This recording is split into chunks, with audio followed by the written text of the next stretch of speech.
it goes without saying that part of our job as teachers of comprehension and of reading is to introduce kids to academic vocabulary. What do we call these comprehension strategies in the world, right? And also to teach them, the sort of words that readers use to discuss books, right?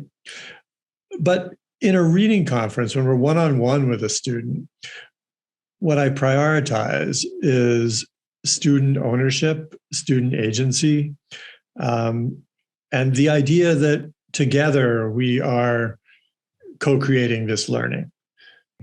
So one way we can empower students to do that is by adopting their language and weaving it into our conversation.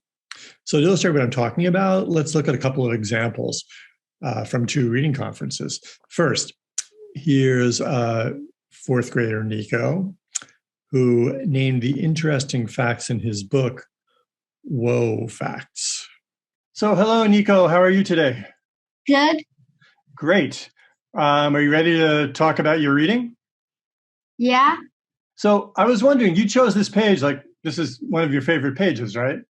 Yeah. Tell me, what do you like about this page? What was so interesting?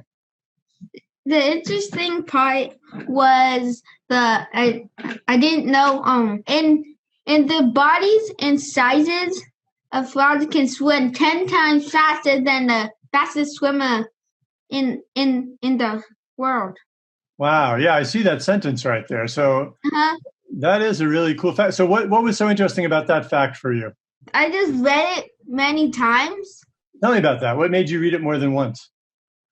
Because I just saw the first one. I just stared at not the first sentences. I stared at that one and said, whoa. So that was kind of a whoa sentence for you. Yeah. I'm wondering, on this page that we're looking at right now, were there any other sentences that were whoa sentences, like as much as that one? When I asked Nico what he found so interesting about that frog fact, and he said he read it several times and went, whoa, I felt, bingo, here it is. And I could have swept in, with my brilliant teacher content and labeled it as prioritizing or determining importance, which is what it was. But rather than using academic language to explain to Nico or to kind of shine a light for Nico on what he was doing there, I purposely adopted his more playful language.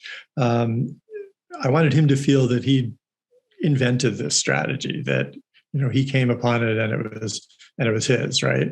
So for the rest of the conference, I referred to whoa facts, and we together agreed that it could be fun to look for whoa facts, but also stretch our thinking a little bit and think about which facts were not so whoa. This next example we're about to see comes from a younger reader. Wendy is a second grader who just recently graduated from picture books to chapter books. And you'll see that when I asked her to talk about an interesting part, she kind of narrowed it down to the parts where she wondered what's going to happen. In these pages, did you read me the part where you were reading this and you felt like, wow, this is so interesting? Is there like an exact part? So it's the second page. Tell me a little bit about what was interesting about that part for you. I thought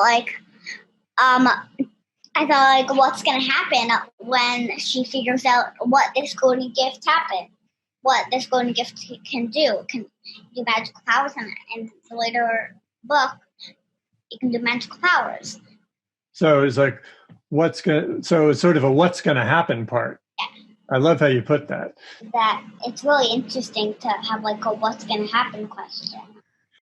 So again, I could have labeled that as making a prediction or, going for an inference, both of which it is. But when I started referring to those parts as what's going to happen parts, Wendy felt like she just invented this wonderful thing, right? And what I find is that ultimately over time, if you do that, if you adopt kids' language, if you honor, the wonderful way that they sometimes put things, that over time they're going to become curious. They're going to want to know that it's called inference. They're going to want to know that it's called prioritizing.